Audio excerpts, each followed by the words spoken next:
Greetings, folks.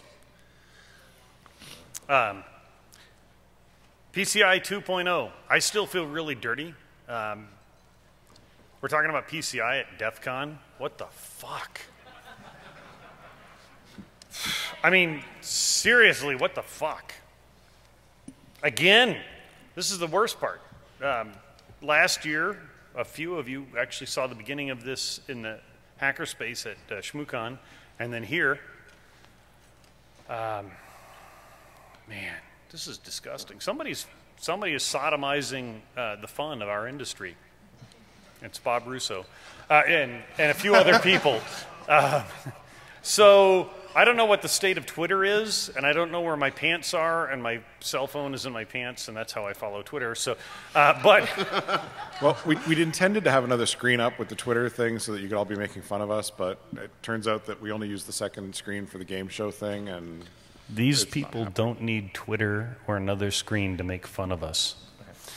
Good point. All heckling must be done live and in person. Feel free to heckle on Twitter if AT&T has any packets moving for your phone. So, Mine, yeah. not so much. Compliance is changing the way companies do security. That's changing the way we attack them and the way we defend them. I need to make a quick disclaimer before we get into the official disclaimer. PCI is awesome. DISA STIGs are awesome. CIS standards are awesome because it got me an awesome, cool job this year with a cool company, making even more money, having even more fun, drinking at DEF CON. And any of you that aren't making more money, haven't got a new job, aren't having fun in the business, are doing it wrong. I don't know how long it's going to last. We should have some fucking fun with this while it lasts. But moving on, PCI at DEF CON again. Hey, raise your hand if you saw the PCI DEF CON talk last year. And you came I'm back. sorry.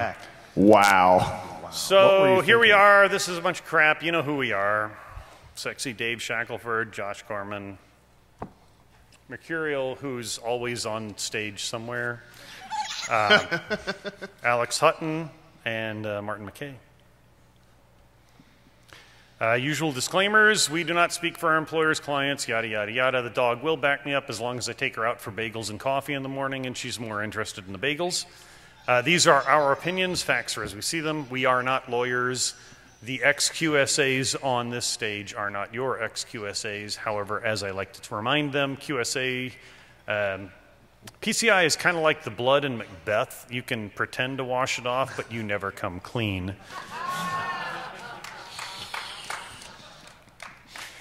So, deja vu all over again. Here we are again. Last year we talked about a lot of PCI issues. This year we want to give you something to move forward with. What's changed? 2.0, baby. 3-year cycle. 3-year cycle. Well, that gives us time to get thoroughly owned. Nothing has changed, Jack. Wait, no. There's a new number. No, I've looked at the numbers. Look, I'm a product manager for a company, and when we make big changes, we shift like a decimal point and stuff because it tells people that something happened, that we're proud of our work. But the PCI... And the PCI Council is some smart people who are incestuous with the scanning industry. Oh, shit.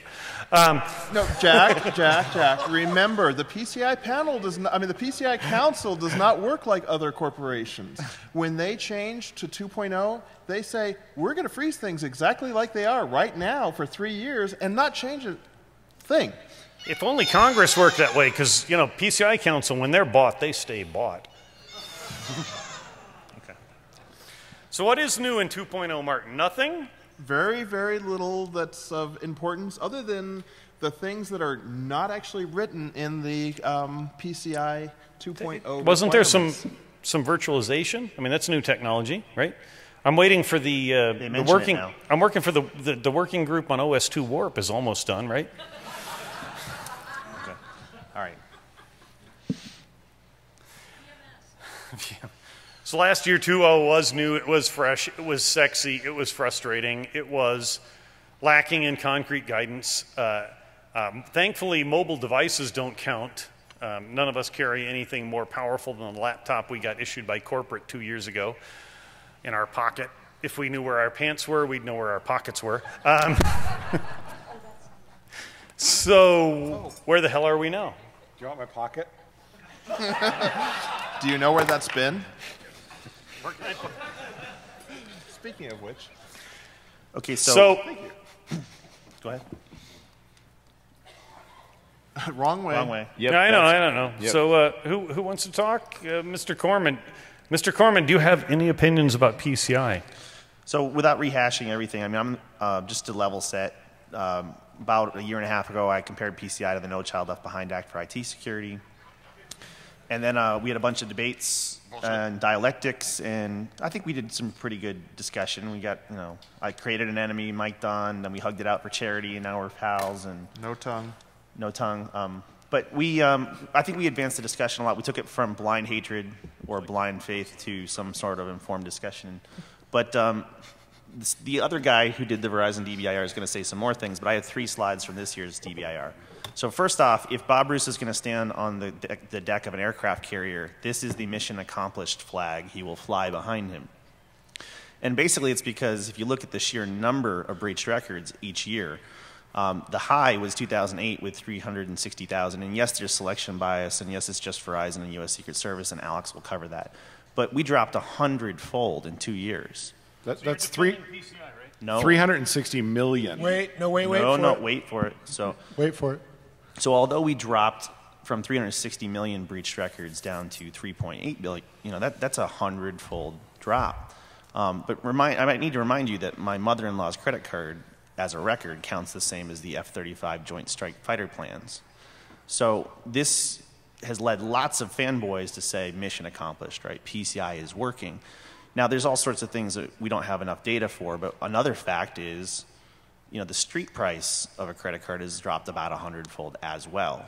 It's not causation, but we have to look at this in the big picture. So click one more time, please. I'm supposed to do my job? So thanks to the really good work that now that we're measuring things and capturing what we can, I did a little year-to-year comparison. So the number of breaches went way up. We went from 141 to 761. And at the same time, the number of records went way, way down. Well, and that's important, Josh. So, everybody think about risk. Risk is both impact, records, and frequency. Risk so has now nothing to do with PCI. Now we're just trading records for a greater frequency, a huge increase in frequency. So lots more failures, but lots smaller, which should make us feel good. But when you dive into the types, and this is really important, the intellectual property went from 10 fails to 41. National security data went from 1 to 20.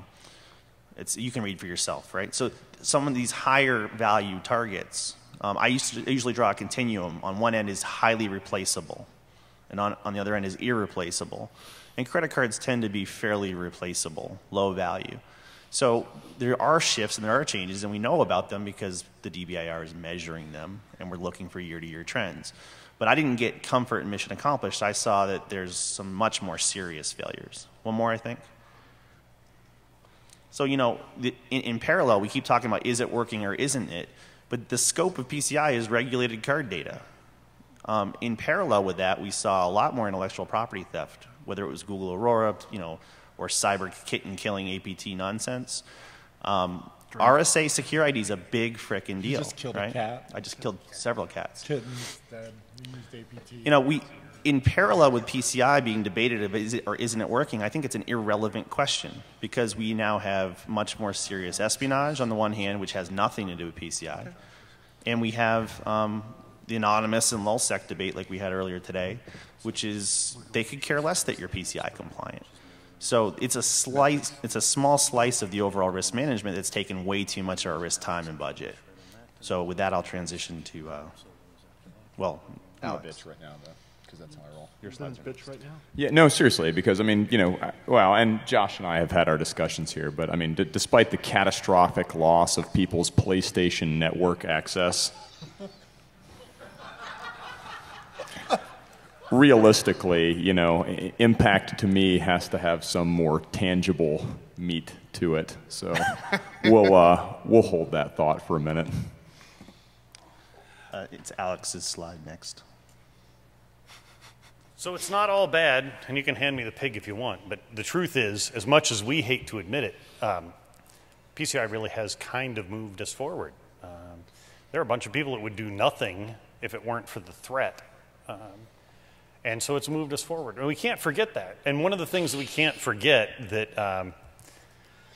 yeah, but Jack, I mean, I've looked at some of the data, and 2010 versus 2011, or actually I should say 2009 versus 2010, I think we've quit moving. That's entirely possible. We could have... there was some movement, and one of the things that needs to be said, and Mike's not here, but one of the points that gets made by people that defend PCI, and they have a valid point, is that if I am an irresponsible merchant, you, as a responsible merchant, can get sodomized by my bad practices because I lose a bunch of credit cards and somebody uses them at your shop, you're out the money. Because, as Mr. Arlen pointed out eloquently last year, this is not an egalitarian system. This is a group of thugs, hoodlums. I think Jamie used extortionists. Criminals. I think it's important to note that the people who promulgate the problem, and the problem is a system that was designed in the 50s in order to make it easy to pay for your restaurant and hotel meals when you're away from your home, is no longer sufficient when you have to, wow, that's a weird echo. It's really weird. When you have to deal with... The monitors are coming in and out. If anyone in AV cares, the monitors are coming in and out. I think they're doing that to us on purpose. The issue, though, really is that the system was designed from an IT perspective in the dawn of time. And no significant movement has been made to take advantage of any new technology. You can say that adding CVV was a real win, and CVV2 is so much better. But 16 digits plus expiry plus CVV plus whatever other fraud controls we try to tack onto the back end, you still have to pick up a copy of the operating regulations and look at them and say, you know what? Every time someone in this casino asks me to see photo ID to go with my Visa card, they're violating their merchant agreement. It makes me want to scream my frickin' head off. Because they're not paying attention to the operating agreement. Why the hell are they going to pay attention to PCI? They've created this situation where the only way that you can acquire the problem is by being one of their customers, and the only way you can acquire the solution to their problem is by being one of their customers. I know people who do this. They also offer you cement shoes as an option. Can I ask a question to the crowd before we let Alex say intelligent things? Is everybody down with that? No, not that this isn't intelligent, of course, but I'm just curious. Oh, nice. Because I think it's important to level set. I think it's easy for a bunch of people to get up on a panel and kind of rant about something and go, this sucks, and we're all kind of disgruntled, ranty security people. But just to get a show of hands, if anybody's brave enough, would any of you actually go so far as to say that the institution of compliance mandates, such as PCI, with its structure and everything else, has somewhat improved perhaps your budgeting ability and or potentially your entire security program? That's a pretty damn good number, actually. I mean, which goes to say that just getting up here and bitching about the existence of it is not probably a great idea. So, Alex? Thanks, Dave. One of the cool things about my last job was I got to be neutral. I got to play actual researcher, which was kind of hot.